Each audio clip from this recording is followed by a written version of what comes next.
গণহত্যার পর সর্বপ্রথম আমার মরহুম পিতা শফিউল আলম প্রধান বলেছিলেন, এটা বিডিআর বিদ্রোহ নয়, এটা পরিকল্পিত ঘটনা এবং এর পিছনে ভারত রয়েছে, শেখ হাসিনা রয়েছে।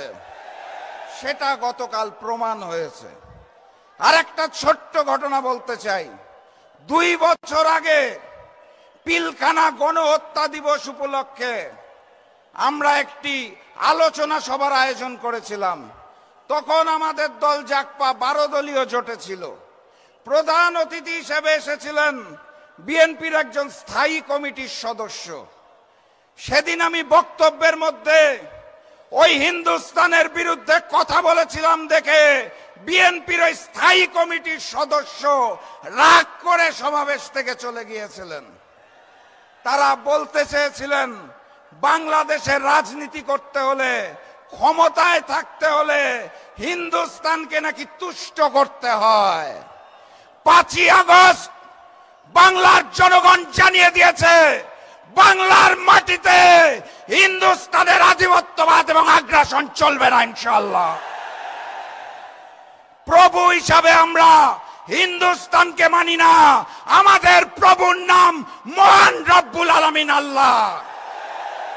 আল্লাহ ব্যতীত কারো সামনে মাথা নত করতে চাই না। ক্ষমতায় যাওয়ার জন্য ওই পুরাতন আওয়ামী লীগ আর নতুন বিএনপি যদি হিন্দুস্তানের সাথে কারসাজি করতে চায়, তলে তলে গোপন বৈঠক করতে চায়, বাংলাদেশের জনগণ আর নতুন করে স্বৈরাচার চাঁদাবাজকে মেনে নেবে না ইনশাআল্লাহ। আমার প্রাণপ্রিয় উপস্থিতি, ওরা প্রভু মানে হিন্দুস্তানকে, আমরা প্রভু মানি আল্লাহকে। বিজয় কার হবে? আমার সামনে উপস্থিত তৌহিদি জনতা, স্পষ্ট ভাষায় জানিয়ে দিতে চাই, গণভোটে হ্যাঁ বলো, 8 দলের প্রতীকে সিল মারো। গণভোটে হ্যাঁ বলো, 8 দলের প্রতীকে সিল মারো। আগামীর বাংলাদেশ হবে ইসলামের বাংলাদেশ। আগামীর সংসদ হবে কোরআনের সংসদ। ওখানে আল্লাহ ব্যতীত আমরা আর কোন প্রভু মেনে নেব না। ওখানে হিন্দুস্তানের হিন্দুত্ববাদকে মেনে নেব না। ওখানে কসাই নরেন্দ্র মোদীর পরিকল্পনা মেনে নেব না।